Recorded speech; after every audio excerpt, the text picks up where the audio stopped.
Hello and welcome to episode 392 of Retro Encounter, RPG Fans Weekly Podcast of many topics. I'm Mike Sollosi, and, you know, I think maybe for October last month, we picked a game that was sort of too cute and fun, or maybe we were just dressing up as princesses for Halloween, Wes and I, but the game that we're playing for November is a much more scary, much more Halloween-y kind of game. We're playing Bloodborne for Retro Encounter. It is our first time playing a From Software game for the podcast.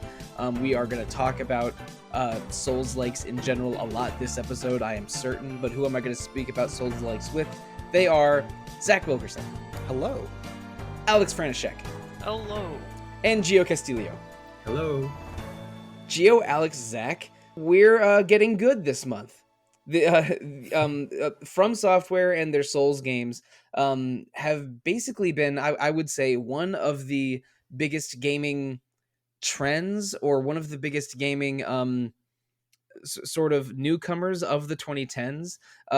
When we think of Souls-likes or even Soulsborns, we think of FromSoft's suite of action RPGs, starting in 2009 with Demon Souls, then with Dark Souls 1, 2, and 3, Bloodborne, which is a PS4 game, which we're playing now, as well as Sekiro and Elden Ring, which was one of the biggest games of 2022.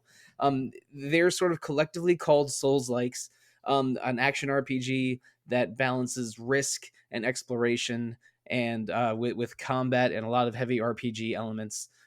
Like, in a way, it's going back into like the harshest D&D game you ever heard of, but they're also single character games that some people argue aren't RPGs. Those people are wrong. But we've been waffling about doing a Soulsborne game of some feather or another for Retro Encounter for at least a couple of years. Rob Steinman, former host of Random Encounter, has been bugging me to play them for as long as I've known him, which is 2014-2015 range.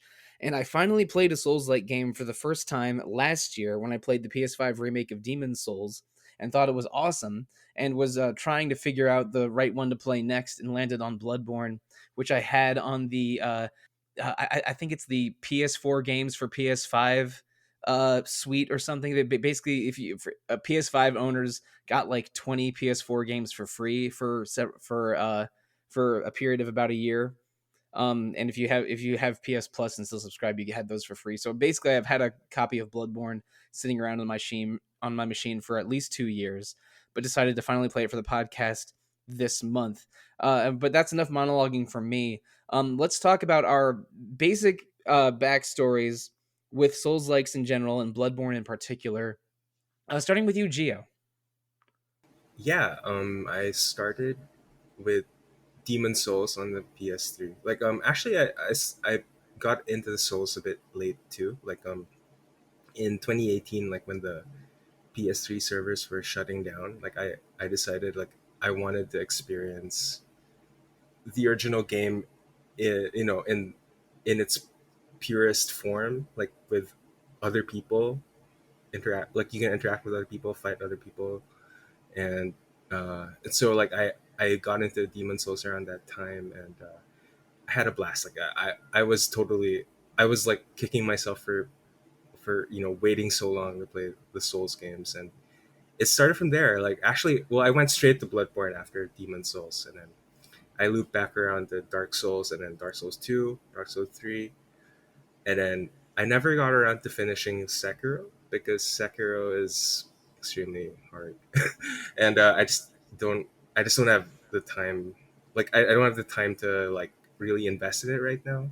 Same goes for Elden Ring, which I got pretty far in actually, but I just don't. Other games, other things in life kind of got in the way. But yeah, I consider myself a pretty big Souls fan, and actually, Bloodborne's my favorite one, and I think it might be Oh, my favorite game of all time. Actually, wow. Okay, I'm glad we have you on this episode then. yeah. I actually did talk to Rob Steinman, and he was considering joining this episode, but he had a lot of scheduling conflicts in November and wasn't able to do it. Um, I should back up a little bit. You mentioned about kicking yourself for not getting into these games sooner. I'm of a similar mindset because, again, I had a weird apprehension about the Souls-like genre for years and years. I owned a copy of Demon Souls for the PS3, and I did try to play it in, I'm not sure, the 2012 to 2014 range, somewhere in there on my PS3. And I didn't. I kept dying in the first level and basically gave up on it super early. I did not make a sincere effort to try and finish that thing.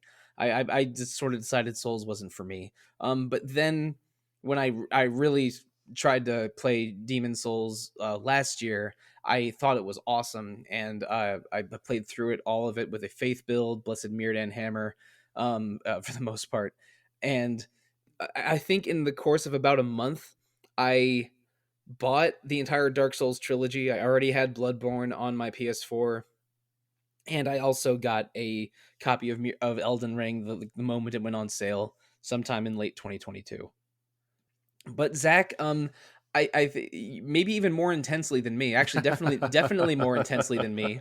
You played a Souls game for the first time quite recently, and was so enchanted that you also had a purchasing and playing spree immediately following. You want to talk a little bit about that? Yeah, so my the origins of my Soulsborne sort of journey, I guess, are similar to yours. I The first Soulsborne game I ever tried to play actually was Bloodborne, and I got to Yarnham and I kept getting ganked by these enemies, and it turns out I didn't even get close to the first boss, and it doesn't even seem like it would be that hard. And I spent like an hour and a half on it, and I was just like, I'm not good enough at this. Then the next sort of Souls-like game I played was actually Code Vein at E3 2019, and I was supposed to be writing a preview for it, and I couldn't even get to the first boss in the demo in the booth at Bamco, and I was like, okay, well, that sucks. And then the hype around Elden Ring happened, and I was like, oh, I gotta buy this, and then there was this guy standing out of the opening area, and I was like, I'm going to kill him.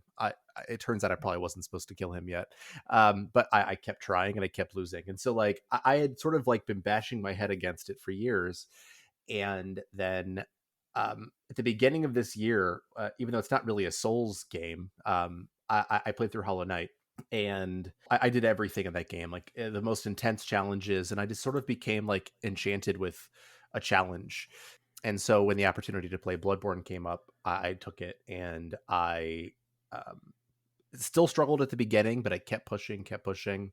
And oh my goodness, I fell in love with the game. I platinumed it like a month ago, and I started playing it like a month and a half ago because I was worried, like, hey, am I still going to suck at this? And I figured it out, and I played it, and then I went on to basically do everything in Sekiro since then, which is a very hard game and worth beating. Though it's mastering that game is just it's something special. I think counter timing in every other game will seem like child's play after you beat Sekiro. That's a fair point. Although it's more fair in terms of parrying, and it's more consistent. I don't know. I don't want to go down the Sekiro rabbit hole, but it's real good, even though we don't cover it. And then literally 45 minutes before we recorded, I beat the final boss in Dark Souls 1. After having done all the DLC and stuff like that, and I started a save file on Demon Souls. So I was a newbie coming into this podcast, and now I am on my fourth From game.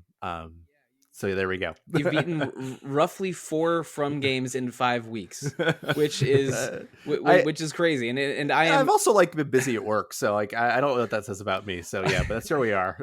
Have you been sleeping? In that same time frame, I have gotten less than halfway through Bloodborne. Well, way less than halfway through. But there's also other games I've been playing. And as another aside, I guess I should mention, if we're talking about games with a lot of Souls influence that aren't From games, I did play Salt and Sacrifice last year for the podcast, around a year and a half ago.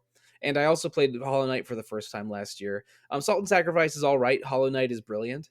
But we're not talking about either of those tonight. And I think one annoying sticking point on RPG Fan is that Mike Salbato, who I am deliberately calling out, and I don't mind being called out for calling him out. Why don't we cover Hollow Knight, Mike?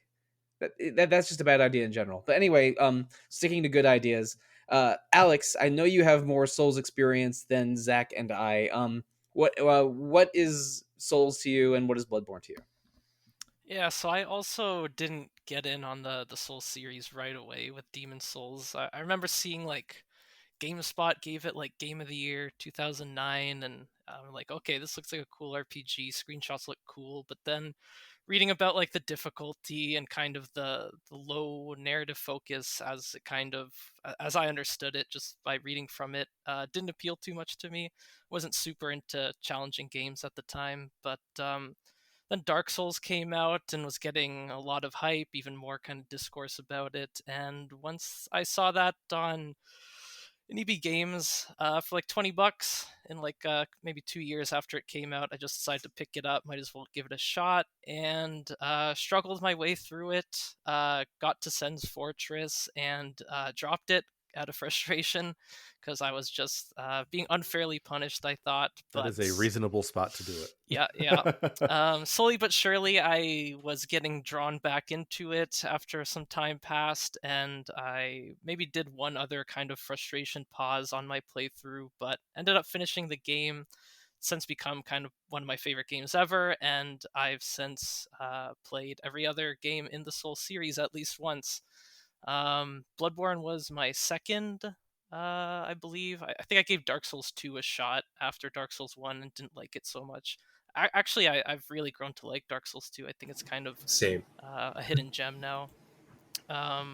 But yeah, Bloodborne was just phenomenal. I mean, like, in terms of like kind of making this really vague approach to storytelling work, like obviously it worked well with Dark Souls and like kind of like this mystical static fantasy world, but just applying that to like a Lovecraftian kind of cosmic horror setting just works perfectly.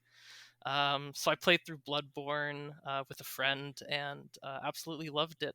Um, and yeah, Bloodborne is I definitely love it. Can't find many faults with it. It's not my personal favorite of the series. That would still probably be Dark Souls 1. And it's kind of like, it seems to be like a case where whichever kind of these Souls games really grips you first, and that you like really like push through and complete first is often people's favorites. Not all the time, but often. And so yeah, Dark Souls 1. I'm not going to get too into it now because it's a Bloodborne podcast, but absolutely love that game. Absolutely love this series. I'd say like it's kind of become like the defining series of my 20s, as I'm kind of nearing the cusp end of that decade. Just like as Final Fantasy kind of was my series for my teens, and Zelda was probably my favorite series as a kid. Absolutely love these games. Yeah, and there's a couple things that are sort of recurring discussion points here. But first addressing that how this was a defining video game series of one decade of your life, Alex. I think I mentioned that Demon Souls was 2009, Elden Ring was 2022. I think in those intervening 13, 14 years, basically the series grew and grew in popularity. It like first it was critical acclaim, then it was a very dedicated but small community. Then like it almost like I think multiple games in the series almost had meme status. Like people would joke about how about their punishing difficulty, and if you weren't into the games, maybe it was a fault of you and not a fault of the game. I'm not saying the community was perfect, like had a great attitude about it, but Elden Ring was a genuine mega blockbuster. A lot of people played Elden Ring, and it felt like a culmination of everything that From Software was doing in the decade of Souls likes.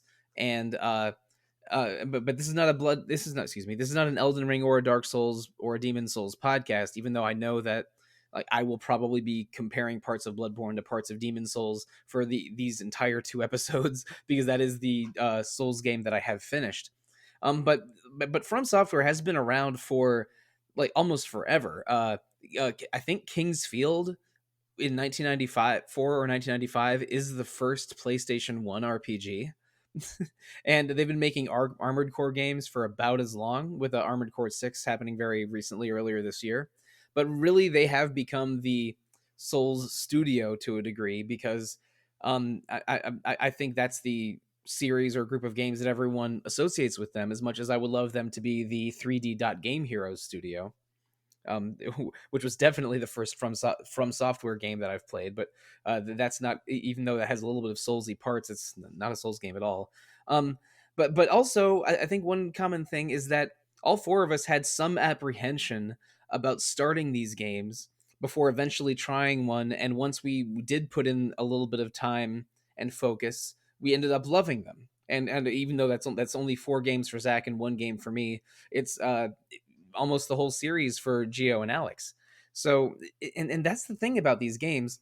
They are challenging, but they are so beautiful and smartly designed and rewarding that, like, if you get over those early humps of difficulty and all the other baggage that the series has, which is not helped by parts of the community, like you do get really into them. And I'm still early-ish into Bloodborne. I think I'm probably 9 hours in. I've beaten 3 bosses. I'm trying to figure out where the hell I'm supposed to go next in either Old Yarnham or the Cathedral Ward or both. Uh, but I know all 3 of you have beaten this game already. Zach has beaten his 1 playthrough, while Geo and Aleks are further than I am in current playthroughs. Oh, I unfortunately also did a New Game Plus playthrough, but it's okay. Sweet. Well, I missed an item that I needed for the Chalice dungeon, so I had to go through and play like most of the game again.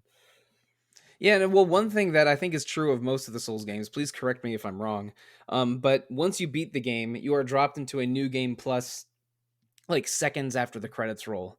And so these games are meant to be played and replayed and have people experiment with builds and strategies. And I know that Bloodborne has multiple endings, so yeah, probably when you're dropped into a New Game Plus, they're sort of intending, hey, do some more exploring and trying to get another ending this time.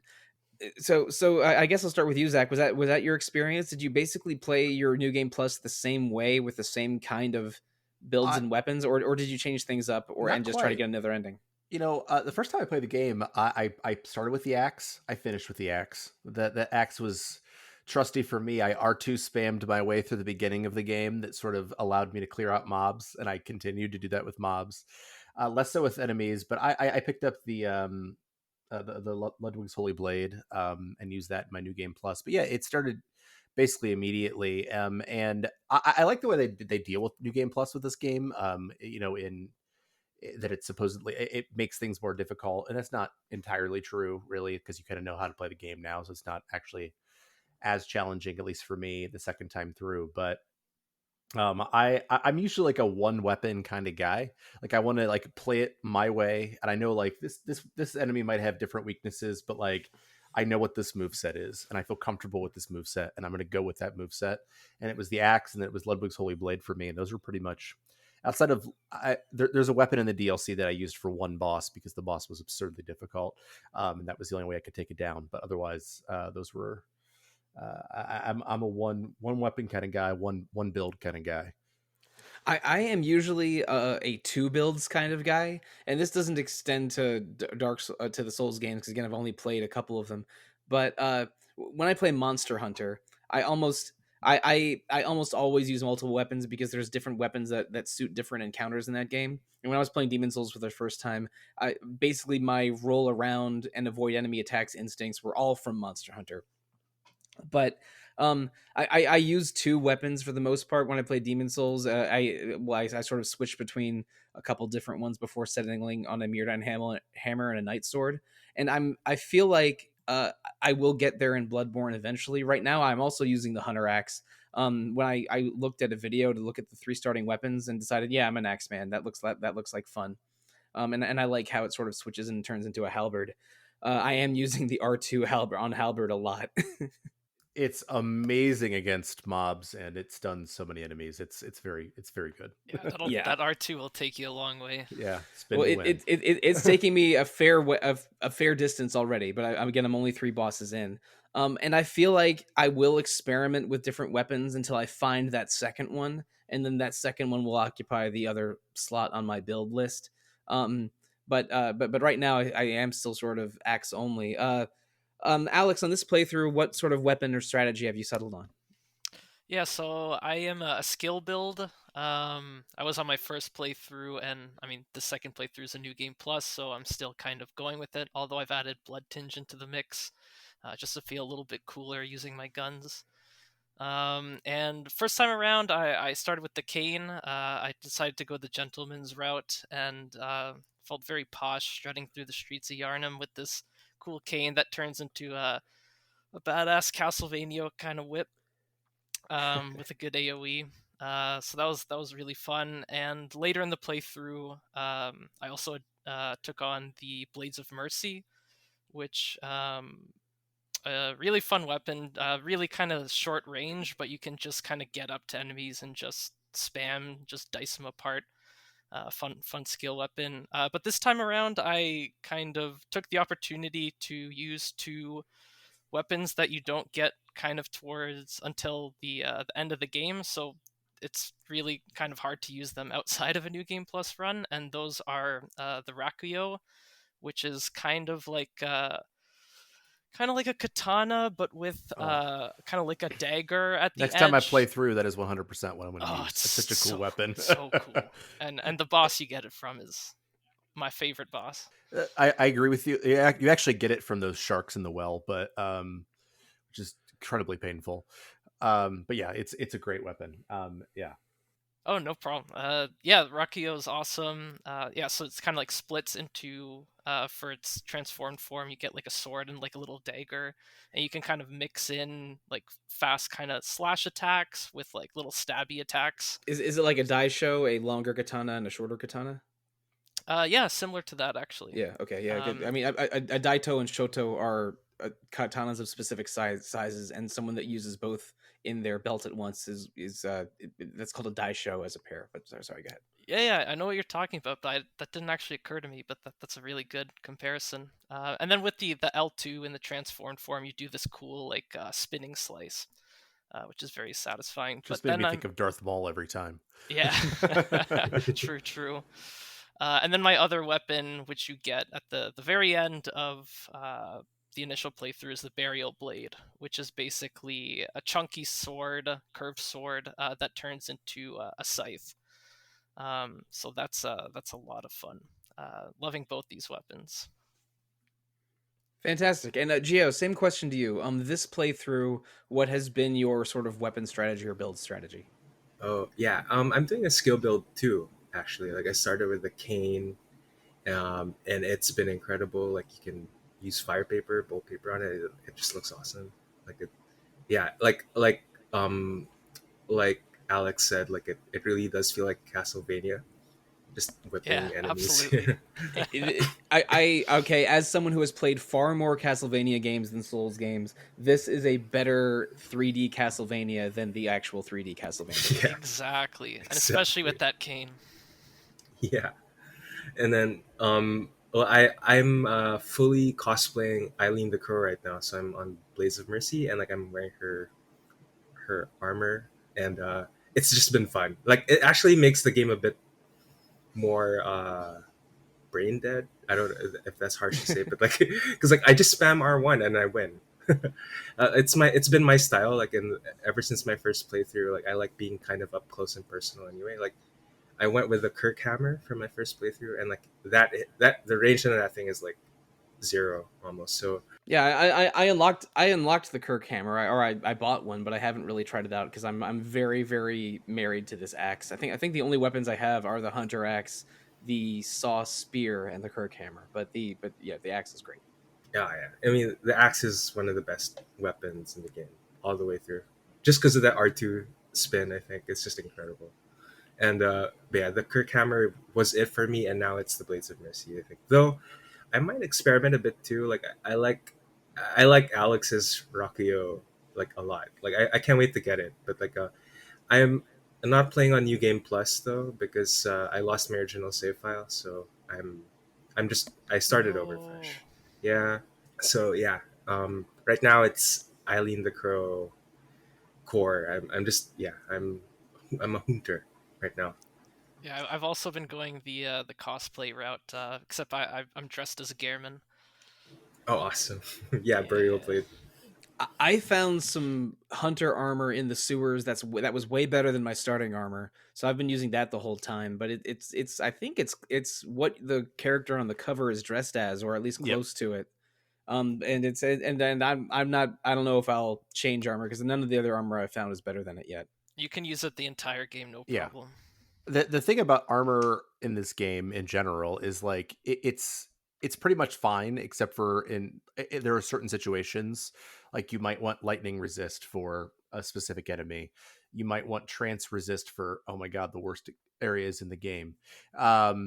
But for the most part, like any armor set's going to carry you through. It's not like Dark Souls, for example, where it makes a big difference. In Demon Souls and probably Dark Souls, armor is hugely important, and armor in Bloodborne seems a little important, but I think you can go a sort of like a form over function if you really want to, and I don't, so far I'm okay with armor being one less thing that I have to think about.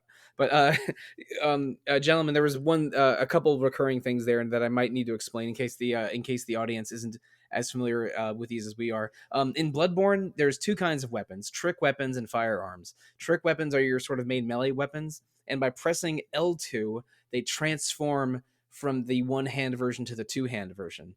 And this is similar to how in Demon Souls and Dark Souls you can switch from wielding a weapon in one hand to two hands, but the trick weapons in Bloodborne actually transform. The Hunter Axe goes from being a sort of a one-handed hatchet to a long halberd. The threaded cane that Aleks mentioned goes from being a cane to sort of a whip cane.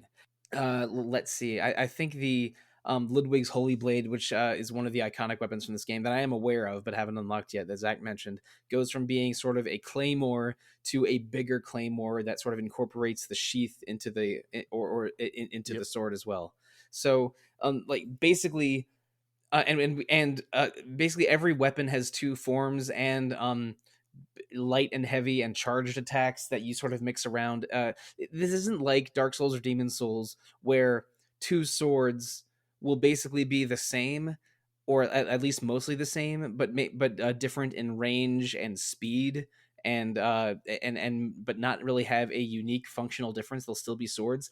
All the weapons in Bloodborne are inherently unique and very different from one another. This isn't like again like an RPG where every sword is basically behaves the same way. Every weapon in Bloodborne, um, unless you get like a I don't know, maybe there's some kind of otherworld version of the Hunter Axe that I haven't found yet, but the 15 to 25 or so weapons in Bloodborne are all unique. So this is where Bloodborne sort of nudges away from being an open-ended RPG and into like slightly character action Devil May Cry territory.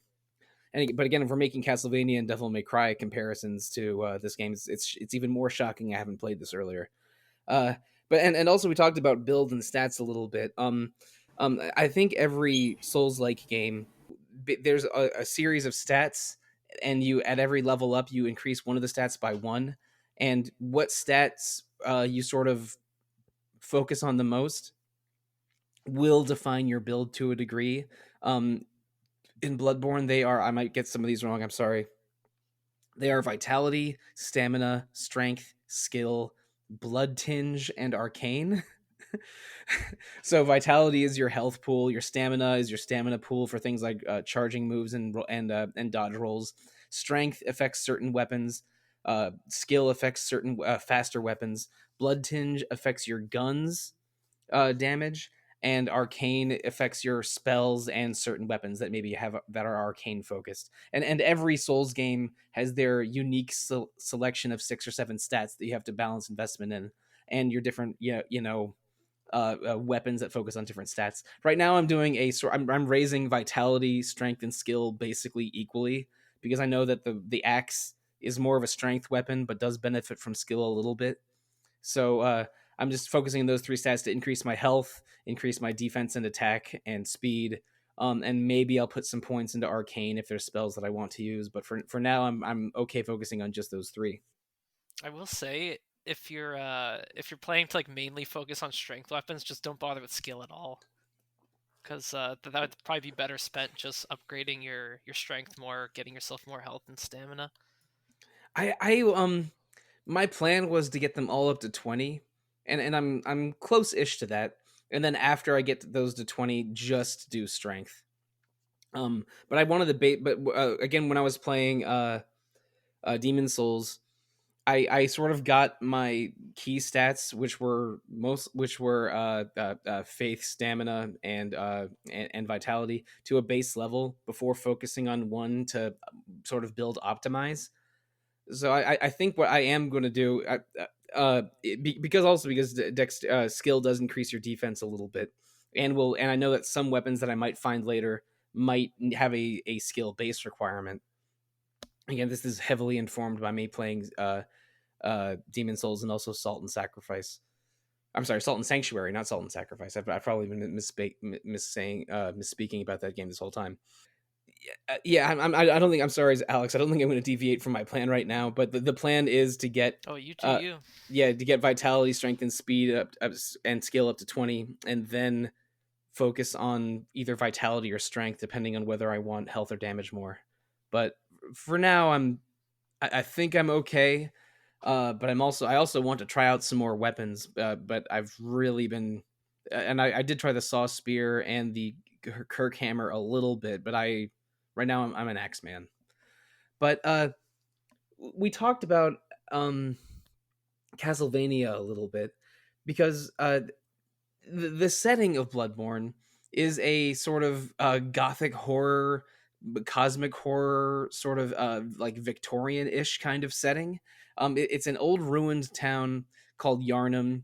It's there's a blood plague going on. There's werewolves and sort of blood and sort of plague stricken crazy people wander the streets, and you, the player character, are a hunter who is trying to I believe please correct me if I'm wrong, trying to exterminate beasts in Yarnham in hopes of finding some special old blood that could possibly cure your own plague, or maybe cure someone's plague back home.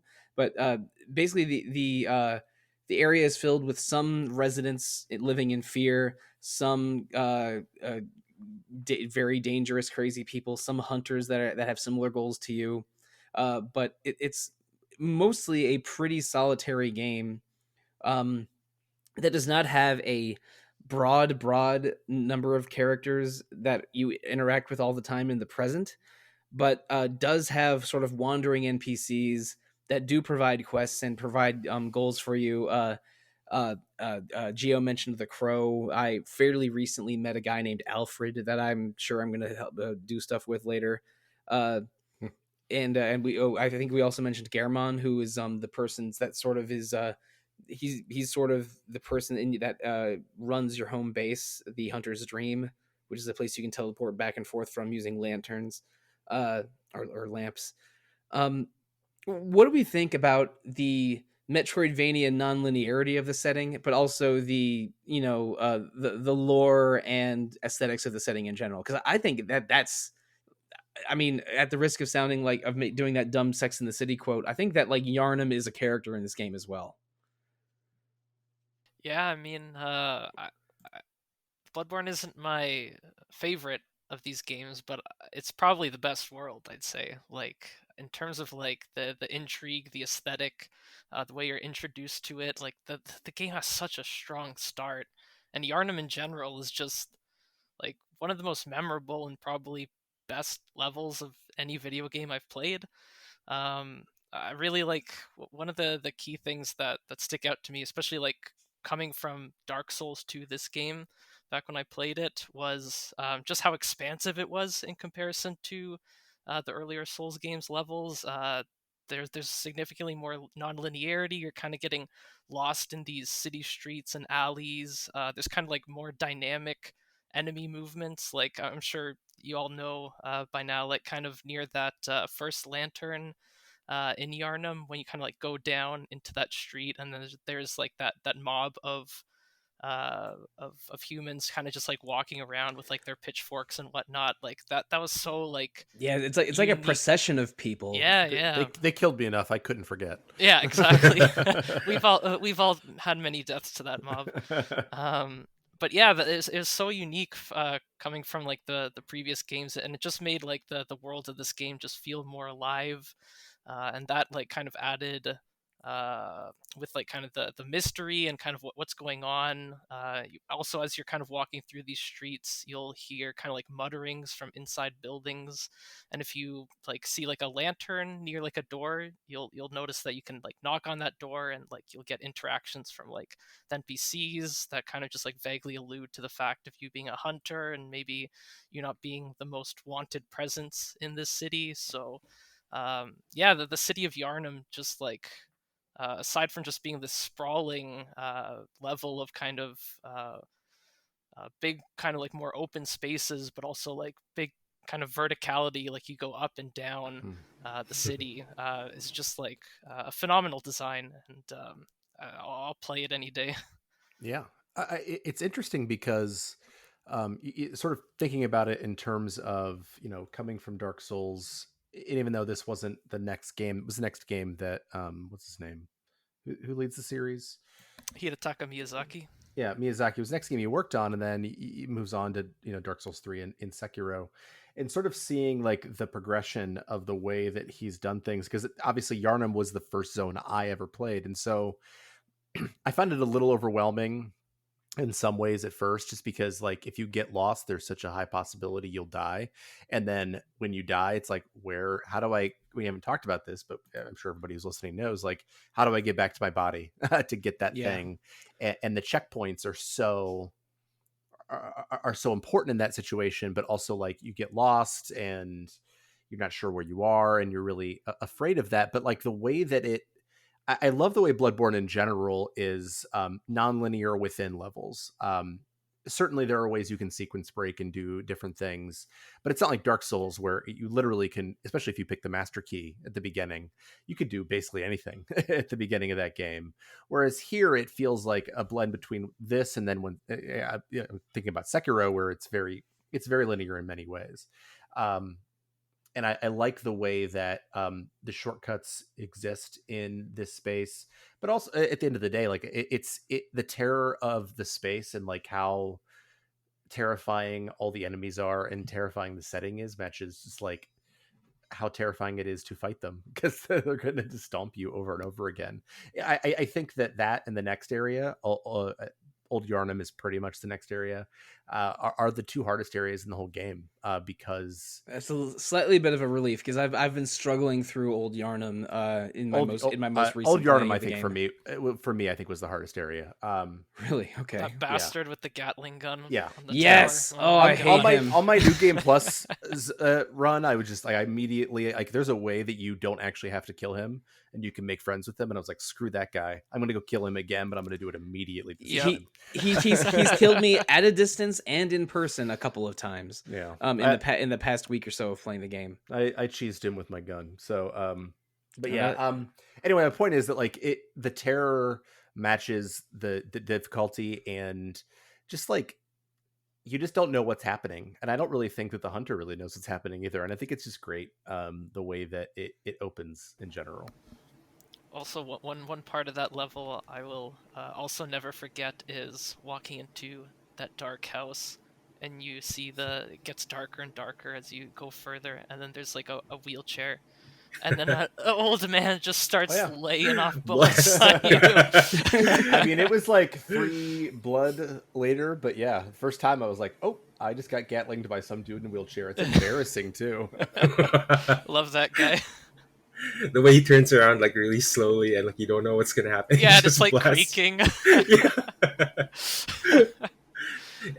One of the key moments of the series. Yeah. You become like intimately familiar with that house too. Like if you need to like farm vials and bullets, like you can loop around that house and like with the trolls outside, and like like I don't know, on my first playthrough that's what I did, like the farm vials and bullets. Like it's also the route to Cleric Beast, which I actually think in the regular playthrough was the boss I died to the most. True story. I've only fought 3 bosses, but the boss that I died to the most by far was Father Gascoigne, who we will talk about briefly. Yeah. But a couple things that we haven't really mentioned here, just some highlights of Souls games.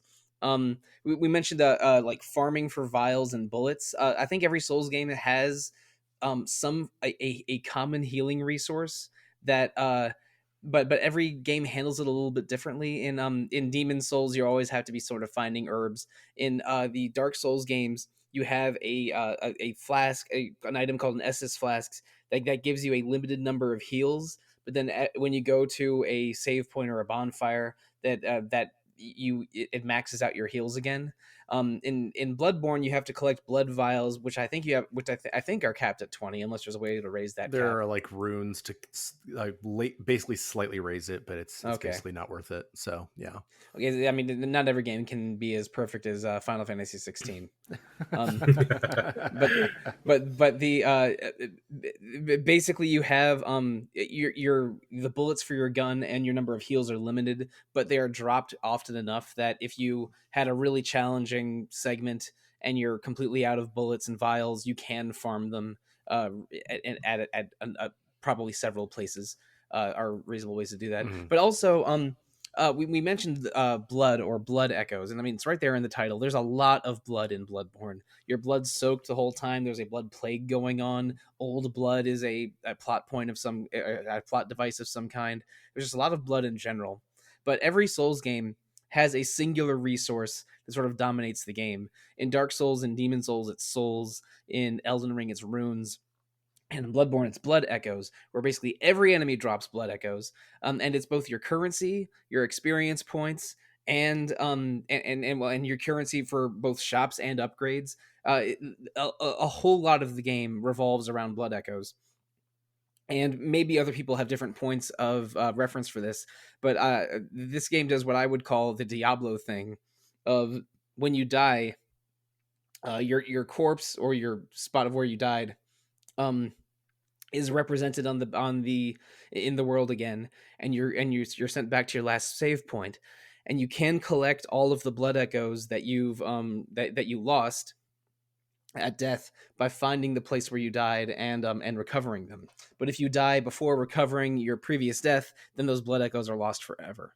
And everyone has a story of a Souls game where they lost a truly heartbreaking number of souls or blood echoes or runes because they had something unexpected happen on the journey back to their body. I lost right around 10,000 because of that stupid Gatling gun guy. I basically had a dodge roll that pinned me into the wrong area, and then I was like hit against a barrier by the Gatling gun multiple times, and then one of the werewolves I was rolling away from like caught me and gave me a nice. I know big exactly the area you're talking about because that happened to me too. I'm not surprised. Yeah, but like I was doing that. I was on the way to my blood stain where my lost blood echoes were in sort of the town area. You know what I mean? Where that's sort of like underneath at the lowest point of Old Yarnham. Mm-hmm. So I was on the way to that, but then I got pinned by a Gatling gun and werewolves. The push pull of fighting, then retreating, maybe using your souls to level up at your base, because you can't level up at any time. You collect your souls, or I mean I might accidentally say souls a couple times, but it's blood echoes in this game. Like you level up with your echoes at your home base by talking to the doll, who's this game's version of Maiden in Black. Again, I'm just my point of reference is Demon Souls here.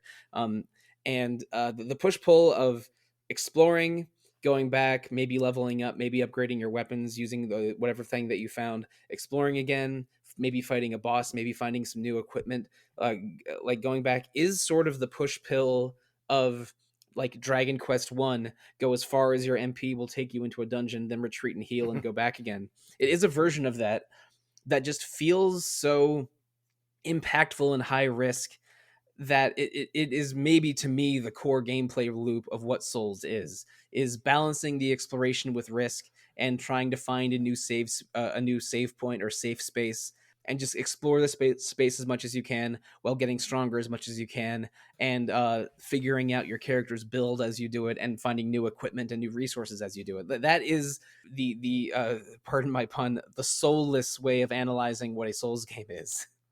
But I think it's because From Software is so good at this, and these games are always fair, even if they're brutal, because there is a way to accomplish all of them. And if you're patient and you learn enemy movements and learn the environment and sort of, again, like master your weapon, master the enemies, master the environment, which is the old Monster Hunter adage that I go back to a lot.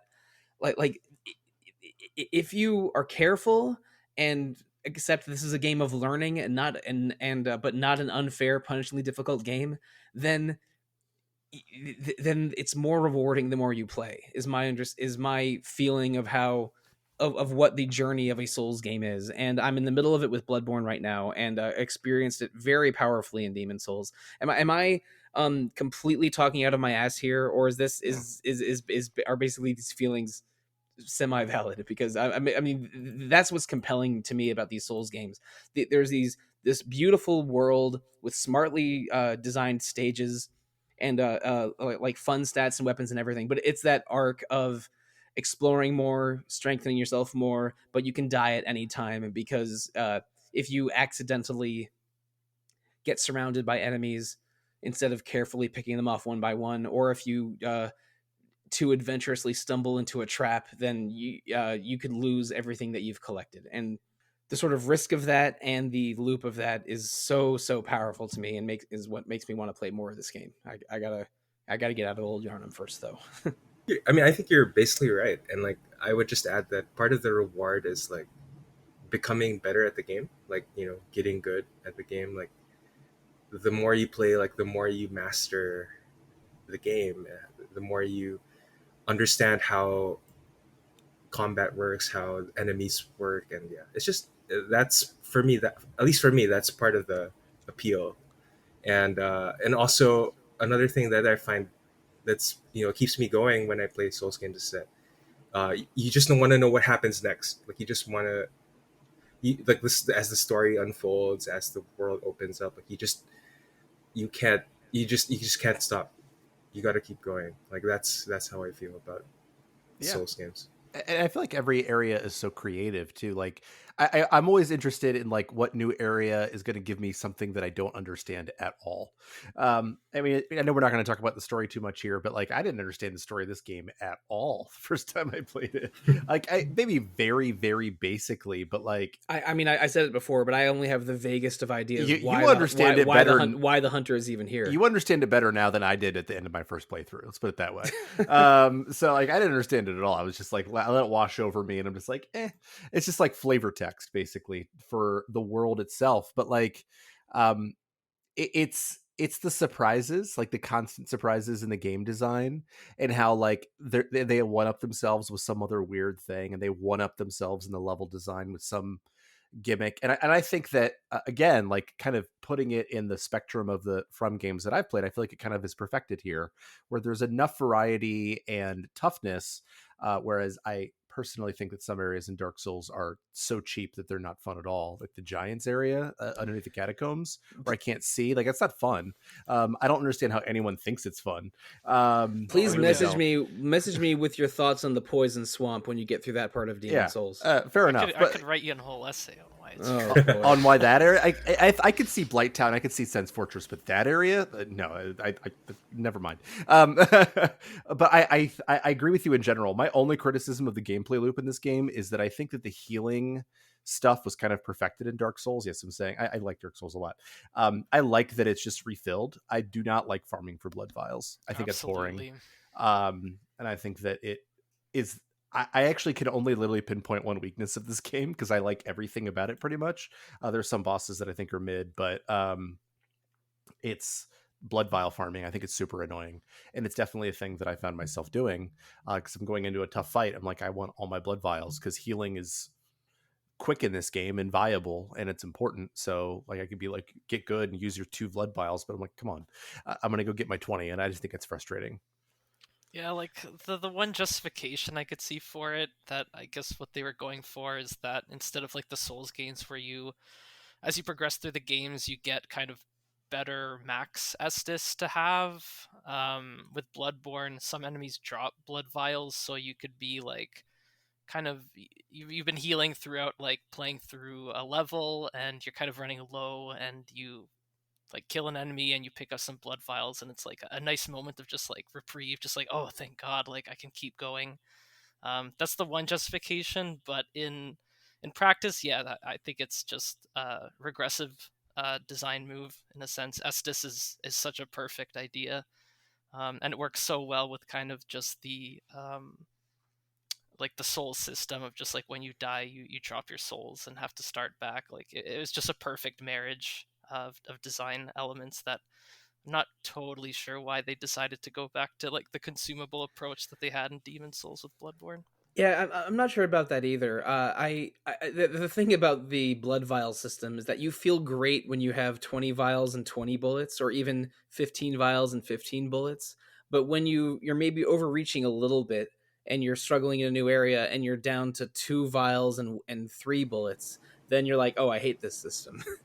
but but the like I don't think it's that hard to get back up to 20, but because you have to go out of your way to do so if you're in a slightly compromised position, makes me think of, yeah, probably the the Estus Flask system is a little bit smarter because it gives you a hard cap, and it's maybe less exploitable, but also gives you a guaranteed number once you get to a safe haven again.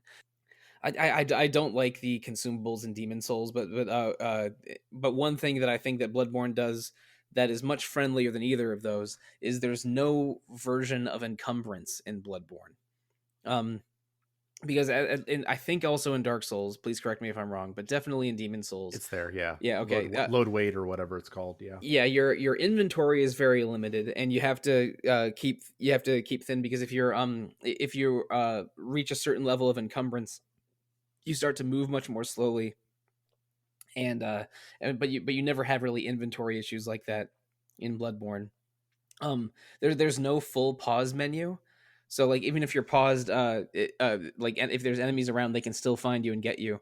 But but you always have, I think up to 5 or 6 items, as well as 2 weapons and 2 firearms on quick switch. So you can very, very easily change weapons and use items quickly without having to go into a dedicated menu, which is great. And there's nothing that slows you down if you have a lot of items. And in Demon Souls and the other Souls games, also in Salt and Sacrifice, if you have a lot of heavy armor on, then it slows your movement and slows your evade roll. But because your evade roll is so important in these games, because it's your only method of escape, it's an important defensive tactic, all of that. If your evade is short and slow, that's extremely punishing.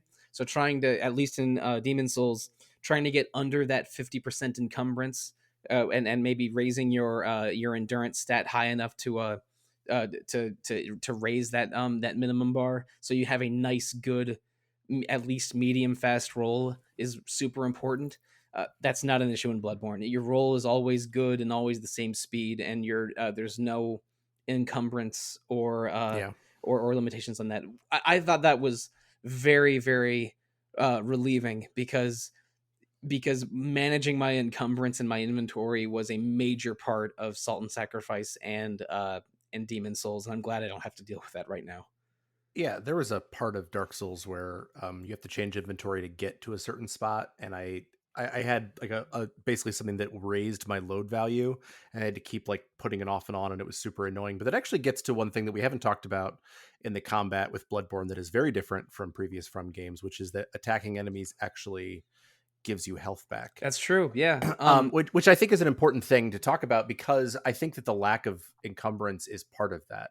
Like, it encourages aggression in a way that, like, it plays so much like a Dark Souls, but like kiting is totally a legitimate tactic there, and in lots of other games in the series, I'm sure. But here, like, you want to be up close and personal, and I think that they probably wanted you to not have to worry about that idea of encumbrance, because they wanted you up in the boss's face as much as possible, or underneath its legs. Yeah, underneath its legs, more accurately. But yeah, get behind the butt. That's what indeed. You want to do. It's I wonder if the lore explanation is that if you like bloodlet enemies, then you can absorb some of the blood back into yourself and heal you. But basically, if you're attacked, you have a limited bar of like red health in a fighting game or a Monster Hunter game, and you can recover that health back if you attack the enemy within a window of a few seconds. So basically, like if you keep attacking, you can heal damage that you've taken without using a blood vial, or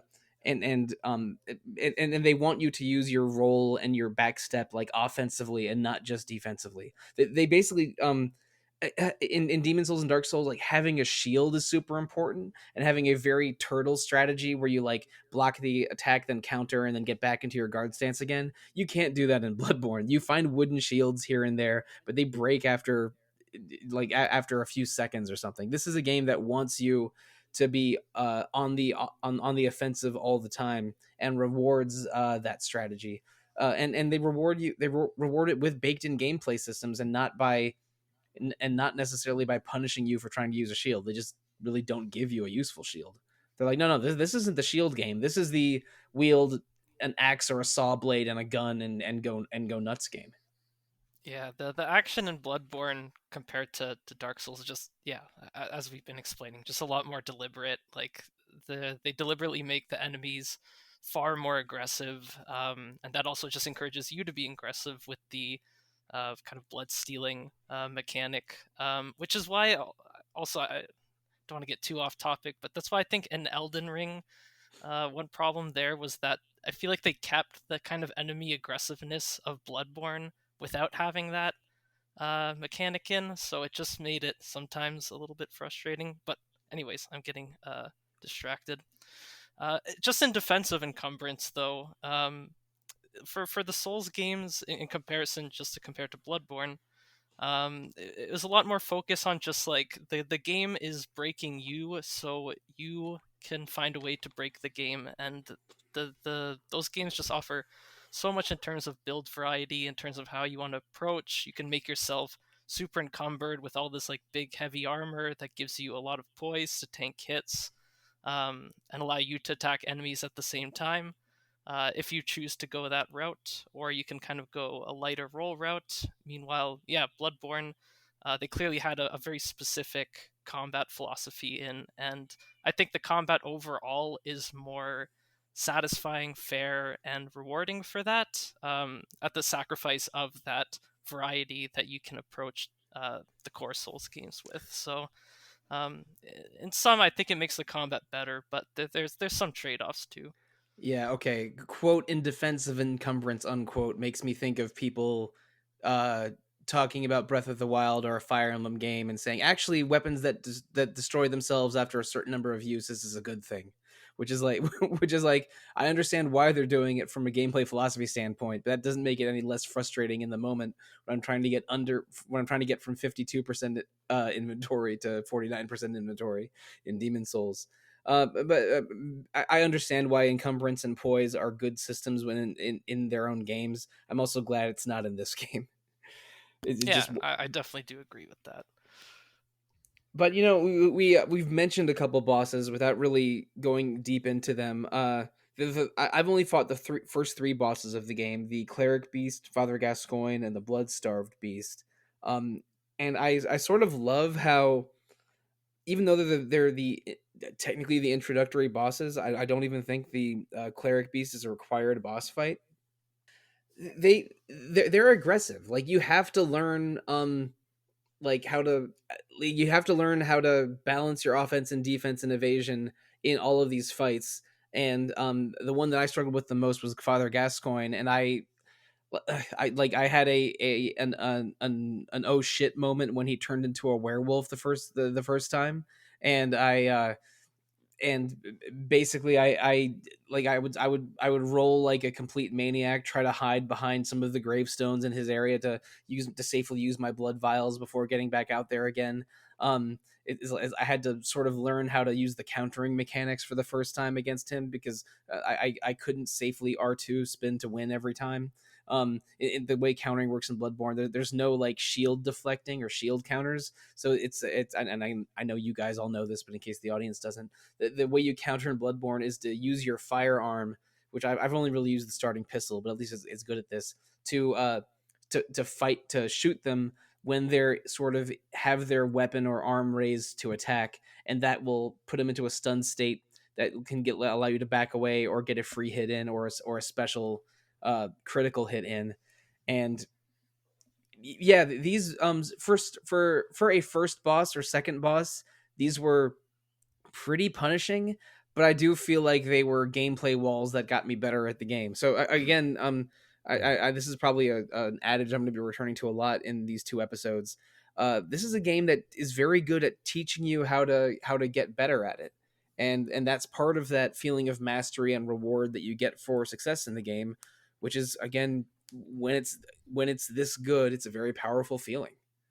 So I hate Father Gascoigne for murdering me so many times, but also thank you, Father Gascoigne, for doing exactly what you did. Father Gascoigne, best teacher of 2015. Yeah, I really struggled on Gascoigne. I mean, like, I probably died to him 6 or 7 times the first time through. But I was only using my axe and tricked form, and I was only R2 spamming.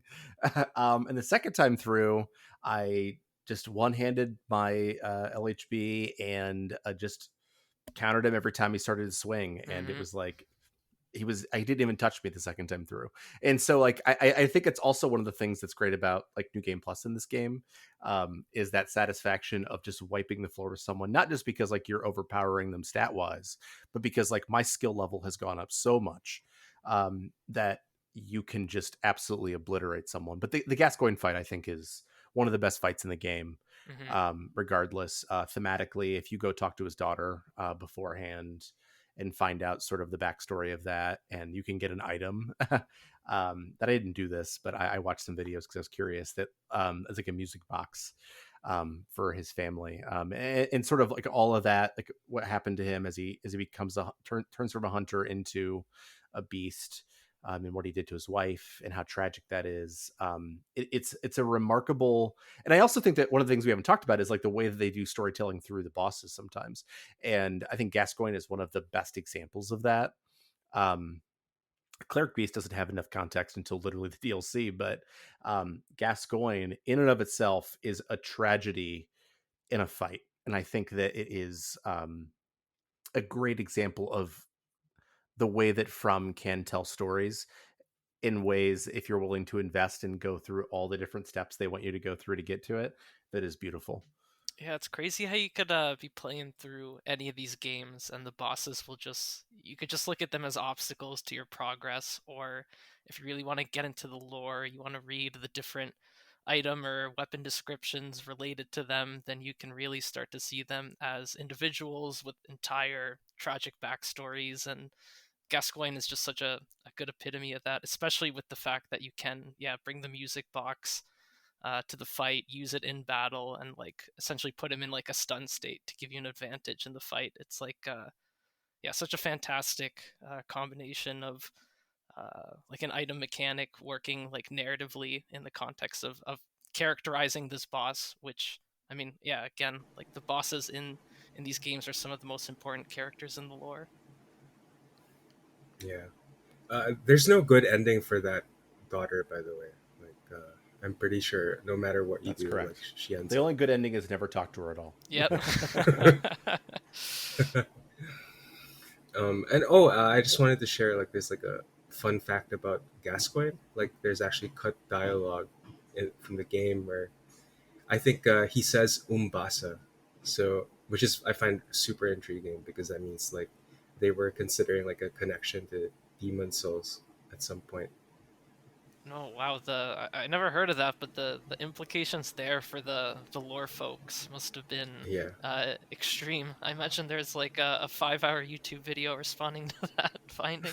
Oh my god, the lore rabbit holes, mostly on YouTube, but probably also podcasts and many other places, can get real intense for the Souls games. I'm equally willing to believe these are all taking place in separate dimensions, or in the same world thousands of years apart, or on the same world on different continents. I don't know exactly what it is, but I'm definitely enjoying experiencing Bloodborne's world for the first time. Uh, I'm not gonna go out of my way to see how it possibly connects to other games, but and anything in the way of an Easter egg that isn't just a Sword of Moonlight, um, is something that I would welcome. But yeah, I think we've done a pretty good job of expressing our appreciation for the Souls formula and just how good the early hours of Bloodborne are. I think we can get into more lore specific and story specific and end game boss stuff in the second episode. But there is something I want to ask you, more experienced Bloodborne players, of me. The Old Hunters DLC. The version of the game I had did not have it with included, but it was on sale earlier today, or maybe it went on sale yesterday. But I did pick it up. I have Old Hunters installed now. When for most of my playthrough I've not had it installed. Um, how do you think I should try to explore that before we record again, or should I just try to roll credits and maybe do Old Hunters on a second playthrough? No, definitely do Old Hunters. Like, Yeah. it's some of the best content of the game. Like, no Oh boy. exaggeration. Like It's three of the best levels and three of the best bosses are in Old Hunters, and it adds so much to your understanding of the overall lore of the game. It's basically essential, I'd say.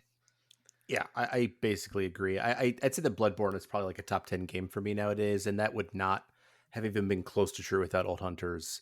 Oh Old man. Hunters is very challenging compared to the main game. Like there's one boss.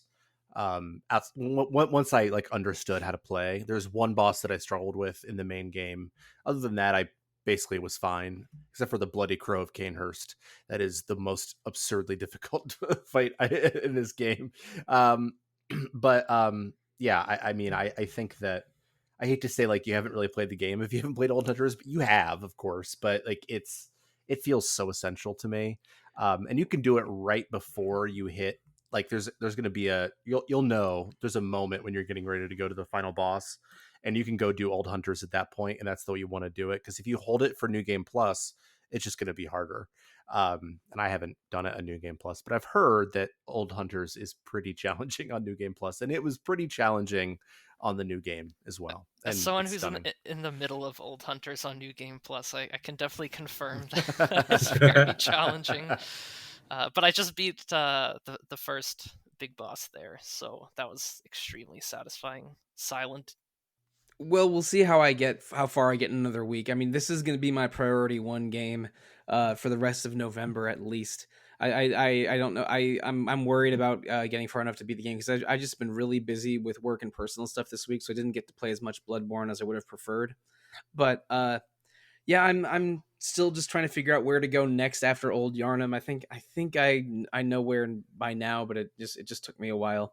Um, and I'm really looking forward to exploring more of the game because while this game is hard and frustrating sometimes, again, I lost more than 10,000 blood echoes at one point several days ago.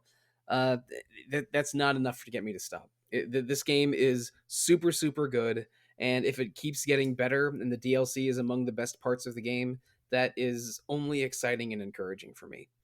But thank you so much for bringing a very positive attitude to this Bloodborne discussion this episode. And this is a game that all three of you love very much, and I am joyfully experiencing and discovering for the first time right now. I mean, Zach, you were also discovering this for the first time, but you went real hard. It feels like a while ago now. I it, bet. it was a like we planned to play this game roughly 5 or 6 weeks ago, and you joined us right at the beginning of that, but you liked the game so much you beat it in like 10 days, which I think maybe just that fact speaks to how much it spoke to you and how good the game is. It's and remarkable. and there's a lot of other people in RPG fan that were excited about this game too, so it's not just. Yeah, they gave me a lot of good advice too. Yeah.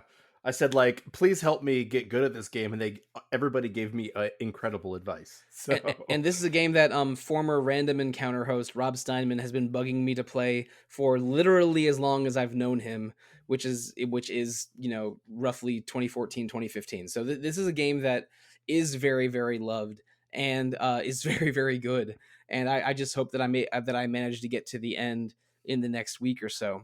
But If you're gonna this, if you're go gonna ahead. skip any of the content, just skip the chalice dungeons, and oh, for ignoring sure. that might give you They time for they Old suck, Hunters. honestly. Yeah. Okay, all right. That's one thing I think I'm confident I can ignore when I come across them. You definitely can.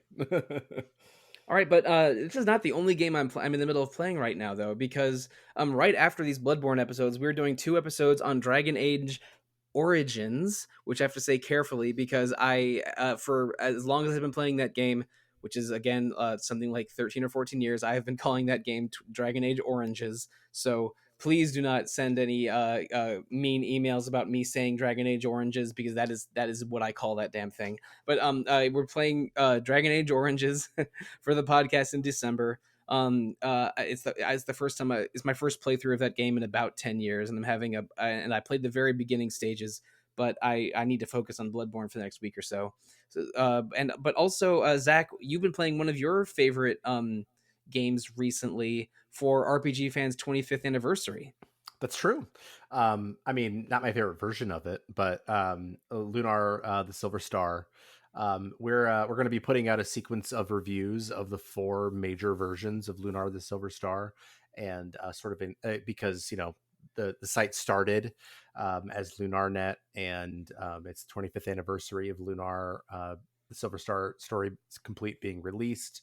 And also it's the 30th anniversary, I think, of the Silver Star being released, and it's also our 25th anniversary, so it seems appropriate. And we're going to be talking about all 4 versions, I guess, next month. Yeah.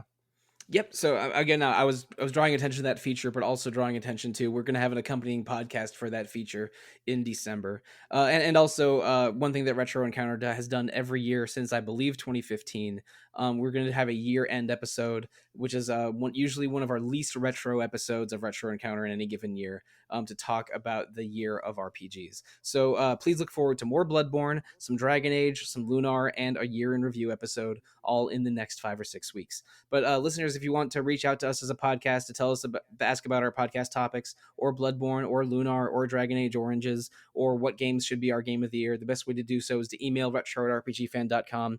RPG Fan is also on Facebook, Twitter, Instagram. I'm not going to call the damn thing X. Threads, Discord, YouTube, Twitch, probably other places I'm forgetting. Always as RPG Fan or RPG Fancom. You can interact with us in any way that you choose. Another great way to interact with RPG Fan is the RPG Fan shop, which is rpgfan.com/shop, a shop hosted by TeePublic, where you can get RPG Fan merch like shirts, baby onesies, coffee mugs, phone cases, and other things, all emblazoned with the RPG Fan Emerald Shield, with some nice 25th anniversary merch on that shop as well. That I just got a second RPG Fan shirt in the mail because I wanted one of those snazzy 25th anniversary designs. But also, Retro Encounter is not the only podcast in RPG Fan.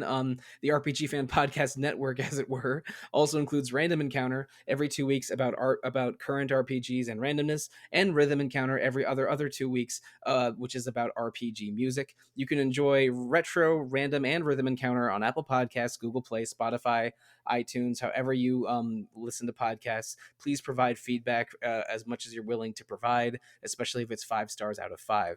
But before we sign off on this episode, let's tell the listeners how they can reach out to us as individuals and not as a website or a podcast, starting with you, Zach.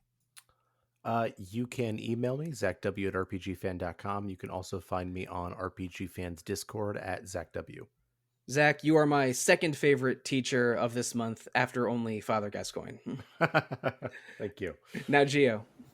Yeah, you can find me on Discord. I go by Gio there, and also you can email me at gio@rpgfan.com. Now, Aleks. You can email me at alexfraniczek@gmail.com. And listeners, my social media presence is changing and evolving because I'm trying to divest myself of that cesspool formerly known as Twitter. But I am still there. You can find me on Twitter at The Real Monsoon most of the time, and on Instagram and Blue Sky, I am at Evoker for Dogs. But, you know, I think I just need to end this podcast and get back to collecting some blood echoes. So thank you, good hunters. Good night, and good luck.